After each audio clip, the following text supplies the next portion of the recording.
Christian machineries మరియు Bible translators భారతదేశానికి పావును తీసుకొచ్చారు అనే విషయం ఎంతమందికి తెలుసు? పావు అంటే బ్రెడ్, వడ అంటే బంగాళదుంప లేక ఆలుగడ్డ. అది కూడా క్రిస్టియన్ మిషనరీసే భారతదేశానికి తీసుకొచ్చారు. అలాగే టమాటా, మిర్చి, జీడిపప్పు, ఆపిల్, వేరుశనగ, ఆరెంజెస్, పైనాపిల్, కాఫీ లేక కెపుచినో వీటిని కూడా క్రైస్తవ మిషనరీలు మన దేశంలో వ్యాప్తిలోనికి తెచ్చారు. భారతదేశం అపురూపమైన అభివృద్ధి చెందిన ఆధునిక దేశం. అయితే మనం ఇలా పేరు ప్రతిష్టలు కలిగి ఔన్నత్యము ఘనత ఎలా పొందాము? ఇంతటి ఉన్నత స్థితిలోకి ఎదగటానికి మార్గదర్శకులు ఎవరు? ఆధునిక భారతదేశ నిర్మాణకర్తలు ఎవరు? భారతదేశం ఆధునీకరణ చెంది ఇప్పుడు ఇలా ఘనత సాధించడానికి కృషి సలిపినది ఎవరు? మనము మాట్లాడుతున్న భాషల సంగతి ఏమిటి? మన మాతృభాషలను ఎవరు అభివృద్ధి చేశారు? ఆధునిక లిపిని ఎవరు అందించారు? వ్యాకరణములు ఎవరు అభివృద్ధి చేశారు? నిఘంటువులు ఎవరు అభివృద్ధి చేశారు? గద్య కావ్యములు ఎవరు అభివృద్ధి చేశారు? విద్యా పాండిత్యము ఎవరు అందించారు? నాటక కళ, చరిత్ర, కావ్యము, పాఠ్య పుస్తకాలు ఎవరు అభివృద్ధి చేశారు?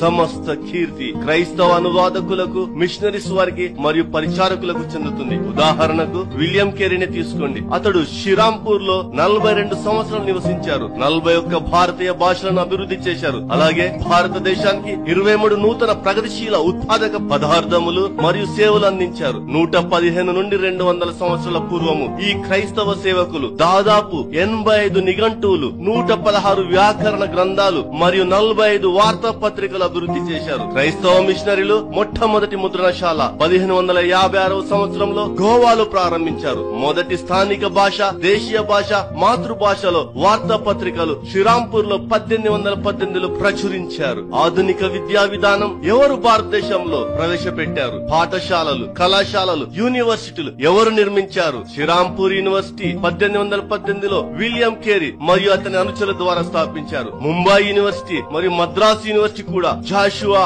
మార్ష్మన్, విలియం వార్డ్ అనే క్రైస్తవ మిషనరీల ప్రోద్బలంతో 1857లో స్థాపించారు. వ్యవసాయ మరియు ఉద్యాన శాస్త్ర విద్యా సంస్థలు కూడా క్రైస్తవ మిషనరీల ప్రోద్బలంతో భారతదేశంలో స్థాపించారు. మొట్టమొదటి శాస్త్రీయ ప్రయోగశాల, లైబ్రరీ, కాగిత తయారు చేసే కర్మాగారం, ముద్రణ సంస్థలు ఉపయోగించే అక్షరాల తయారీ కర్మాగారాలు, బ్యాంకింగ్ వ్యవస్థ, బేకరీ కర్మాగారం, ఇలా చెబుతూ పోతే పెద్ద జాబితా తయారవుతుంది. ఇక భారతదేశ సామాజిక సంస్కరణలో మిషనరీల తోడ్పాటు చూద్దాం. భారతదేశంలో మొట్టమొదటిసారిగా క్రైస్తవ మిషనరీలు అంధులకు, చెవిటి వారికి, మూగ వారి కోసం విద్యా సంస్థలు మరియు వారి కోసం సంరక్షణ కేంద్రాలు స్థాపించారు. క్రైస్తవ మిషనరీలే భారతదేశంలో మొట్టమొదటి కుష్టు రోగుల చికిత్స మరియు సంరక్షణ కేంద్రం నెలకొల్పారు. క్రైస్తవ మిషనరీలే భారతదేశంలో మొట్టమొదటి అనాథ శరణాలయాలు, నిరాశ్రయులకు కేంద్రాలు స్థాపించారు. క్రైస్తవ మిషనరీలే భారతదేశంలో మొట్టమొదటి ఆధునిక ఆసుపత్రులు, దవాఖానాలు, ఆరోగ్య కేంద్రాలు, వైద్య కళాశాలలు స్థాపించారు. క్రైస్తవ మిషనరీలే సతీ సహగమనమునకు వ్యతిరేకంగా పోరాటాలు చేసి దానిని భారతదేశంలో నిర్మూలించారు. శిశు హత్య,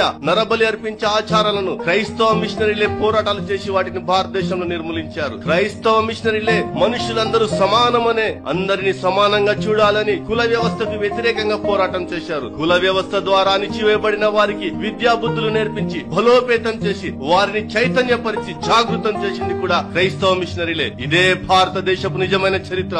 ఆధునిక భారతదేశ నిర్మాణానికి క్రైస్తవ మిషనరీలు తమ జీవితాలను త్యాగం చేశారు. వీరి బలిదానం సువర్ణాక్షరాలతో లిఖించదగినది. తన యొక్క పరిశోధనాత్మక పరిశీలన ద్వారా బాబు కే వర్గీస్ గారు తాను రచించిన లెట్ దేర్ బి ఇండియాలో బైబుల్ ఏ విధంగా భారతదేశాన్ని పునర్నిర్మించి, ఆధునీకరించి, అభివృద్ధి పదంలో నడిపించి ఉన్నత స్థానంలో నిలబెట్టిందో వివరిస్తూ క్రైస్తవ మిషనరీల తోడ్పాటును, వారి బలిదానమును నిరాక్షేపణీయమైన ఆధారాలతో గ్రంథనము చేశారు. ప్రస్తుతం క్రైస్తవులపై జరుగుతున్న దుష్ప్రచారాలను త్రిప్పికొట్టుటకు, వాటిని ధైర్యంగా ఎదుర్కొనుటకు లెట్ దేర్ బి ఇండియా క్రైస్తవులను చైతన్యపరిచి, జాగృతిపరిచి బలపరుస్తుంది. దయచేసి క్రైస్తవులందరూ కూడా దీనిని చదవండి. అలాగే క్రైస్తవులపై ద్వేషం పెంచుకుని విషం కక్కుతున్న వారు కూడా దీనిని చదువుకొని సత్యం తెలుసుకోండి.